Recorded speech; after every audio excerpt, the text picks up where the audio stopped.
Hey, welcome back everybody. Today we are taking a look at the new Gundam Build Divers sequel, Gundam Build Divers Re kits. It's quite an interesting concept this time around because you don't just build the protagonist and his friends mobile suits, but instead you build a mobile suit plus a core fighter. So the core fighter, when it docks together with the mobile suit, you get this Earth 3 Gundam. This is the main mobile suits of the protagonist.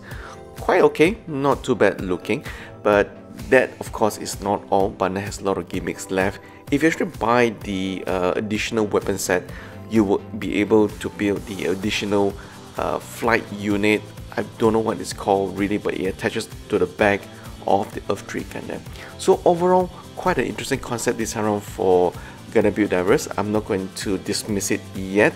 Obviously, with the basic mobile suit before it actually docks with the core fighter, it is meant to be a melee unit, right? It's meant to be a close quarter combat mobile suit, and for it to go into a launch range fighting unit, for it to have actually a lot more armaments, that is where the core fighter comes in. When it docks together, you will get a lot more weaponry that you can actually attach. So if you actually buy this kit, for example the Mars 4 Gundam, right, not only can the additional weapon set be attached to combine the very cool looking armaments at the backpack of the Mars 4 Gundam, but you can also actually attach these additional weapons onto the core fighter itself. The same for the Earth 3 Gundam. So this is a very new territory for the high grade build fighter series. We've never seen this before. The only thing that concerns me a little bit in terms of the design is of course the feet. If you look at the feet, the size of the feet actually is quite narrow and small. So I'm wondering, will the kit actually hold up once you include the core fighter, or you dock the core fighter into the mobile suit itself? And we shall see, right? So far Bandai has actually shown all the mobile suit design, the Plum Model kits, the expansion packs, everyone except the V2 Gundam. So we don't know when will the expansion pack come in. But looking at the other characters, we don't know whether these are the supporting characters. I think the Gundam Justice Knight is definitely a support character, and it definitely looks cool. The pricing is surprisingly quite affordable so far, right? Most of the pricing that we've seen so far for the main three kits, they're hovering about 1000 plus 2000 yen, not too expensive. But the one I believe everyone will be gunning for is basically the Gundam Salsum. It has a extendable right arm, telescopic, however you want to call it. It looks very cool. Imagine painting it over with a greasy look, rusty look. So this is probably going to be the antagonist in this series, I believe. Now this one is quite interesting. This is the new Zonic. I don't have the actual name, but it's a weaponry. You can actually form this very cool looking bowgun, as it's called. Very cool looking. Now next up is this guy. This is a rehash of a character from the Mobile Gundam G Fighter series, and this is quite an interesting four-legged mobile suit. I believe this is just gonna be a grunt unit. So for those of you guys who always wanted a four-legged mobile suit, this is it. And at 2,200 yen, I would say it's relatively affordable. I mean, obviously the color choices of all gray kind of signifies this is going to be a normal grunt unit, so you probably won't have much. Now this Haropla, this is quite interesting. I think a lot of people will probably be very excited about this. But one thing I did notice is the base. If you look at the base, it has some sort of a jigsaw like connector. So I assume Bandai is going to be releasing a few different variations of the Haro, where you can actually plug in the base together to form a line of different Haro support unit. So then it's going to be interesting to see what is going to come up next from Bandai. There's also quite a lot of new weaponry released, but this is also quite interesting. This is the SBDR Valkyrielander mode of Gun Dragon. It's quite a mouthful, and there's actually quite a lot of gimmick that's not been announced yet. I'm guessing this guy is going to transform into a SDCS mobile suit. So it's not been revealed yet, but it looks like you can see the head in the middle of the torso of the dragon.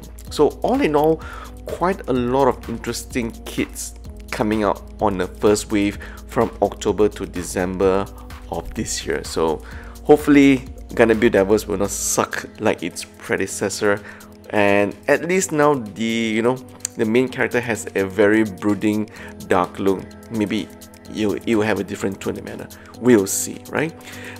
Coming back to Premium Bandai, I know a lot of you don't like Premium Bandai, but this is quite an exciting release. I'm a big fan of GM Sniper, and what more when you get a high grade 1144 scale GM Sniper with a cannon launcher attached as a backpack on the shoulder as well.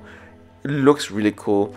I was kind of hoping if Bandai would release the missile launcher as an additional pack on its own for both the high grade 1144 scale and also the master grade, but we shall see, right? This is actually a very good release for people who have missed the high grade release when it was first made available, but it actually now comes with additional armament, so it looks very nifty. The next release is what I'm actually quite excited about. I spoke about this kit in a high grade format, which was released a couple of months back, and now Bandai has finally released a master grade form of this guy. Definitely looks great colors. I love the simplicity of the design and the color combination. It looks spot on. It's coming out in November and it's quite pricey at 6,050 yen, but if you're a fan of the Rigdom, this is definitely something that you probably would want to get. I think this year, seriously, I know I'm sounding like a bit of a broken record. There's been quite a lot of awesome kits being released. Yes, some of them are on Premium Bandai, unfortunately, but at least we get all the kits we want. And with Barbatos coming up very soon in November, if I'm not mistaken, a lot of the online retailers and also hobby stores have started to take pre-orders. So if you have yet to pre-order your kit, I think this is definitely the best time to get it now. Now, I have a very exciting news on how Bandai is performing as a unit for its Gunpla division, which I will share a little bit more in detail after this next product that's coming out. And the next release, again, it's a premium Bandai release, but it's quite interesting because myself and Big P, we collect a lot of art books, and it's gonna be a Gundam calendar illustration collection. So all the different calendars that's been released for the past few years is going to be combined into one book, which is B4 size, so actually it's a lot bigger than usual. 240 pages for only 5,500 yen, which to us is actually quite a steal. And unfortunately, yes, this is a premium Bandai release, but we're kind of hoping to actually get this book. It'd be quite cool to actually get all the different calendar illustrations that's been released for the last few years in a book form. So now there's actually some interesting info coming out from Nikkei Asian Review on Bandai on their Gunpla division on how they plan to increase production by up to 40%. So why are they doing this? Well, obviously with a new movie coming out in 2020, they are expecting there's going to be a lot more demand, so they have to build a lot more facility to produce a lot more kit. Interestingly as well, this news report actually shared that Bandai have a 150% sales increase year on year compared to, not year on year, from a decade ago to 15.73 million units ending March 2018 this year. So 15.73 million Gunpla kits being sold for the whole year. That's actually quite a lot.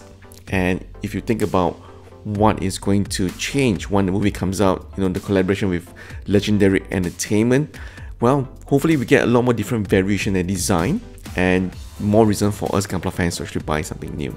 So how they plan to increase production by 40%? Well, obviously they're going to buy and create new production facilities and also increasing 6 different molding injection machines so they can produce a lot more model kits. So that's actually quite exciting. It's going to be in Shizuoka next to the original building where they already have the production facility. So another new information that came out this year, of course, I think Bandai waited for the 40th anniversary to share that they've actually sold over 500 million Gunpla model kits as of April this year.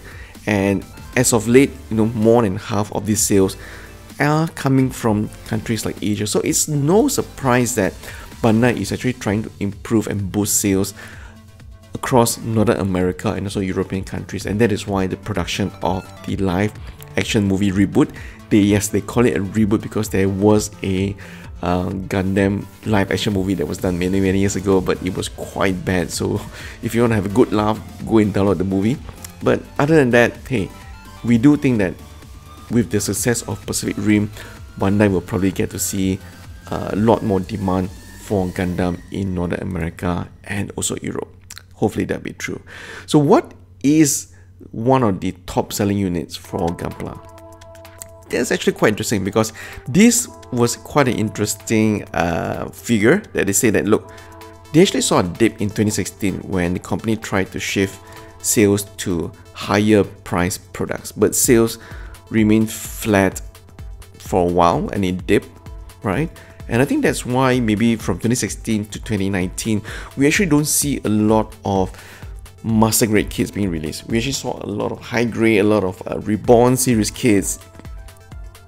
And that is where we actually arrive on the most popular products being shipped by Bandai are the ones that is surrounding 3,000 yen. So maybe this is a trend moving forward, I don't know, but we do see that Bandai is releasing a lot more premium price kits, especially the perfect grade, which is going up on the but with every release, the price has been going up and up, right? But those don't really sell in very big volumes, which kind of explain why we don't see a lot of master grade kits. So I think we're just lucky this year that we should get the master grade Bravatos. That might really change things around to make sure that Bandai actually makes a lot more product release above the 3,000 price range. So interestingly, why do I think Bandai has continued success in driving Gundam and also the Gunpla hobby across in the region and also North America and Europe? I think the main reason is seriously thanks to YouTube, right? Because with YouTube today, you can actually watch almost any series that Bandai has put up for free. You can watch the entire series, where previously it is so difficult to watch any shows. And that is something I hope, companies like Suburaya will actually take a cue from. Like for example, today if you go to YouTube and you want to watch any Ultraman series, it is very difficult because Suburaya will actually release one episode, and when they release a new episode the next week, they should delete the previous episode. So you don't actually build audiences this way, right? And I think Bandai has made a right decision by putting up the full shows onto YouTube, where you get to watch the show anytime you want, and even on Gundam Info as well. So that's actually something quite interesting. Well, so that's our coverage today. Quite a lot of interesting new kits coming up from the Gundam Build Divers series. Definitely looks very promising with the Mobile Suit Gundam docking together with the core fighters to build a very cool looking mobile suit, and with a lot more Gunpla kits we can expect from Bandai. So let us know what you think of this video and all the new kits that's coming out. Love to hear your opinion on the new kits. And as usual, if you love our channel, hey, please subscribe. That would really help us out quite a lot. And for all of our loyal fans, thank you so much for staying on with us.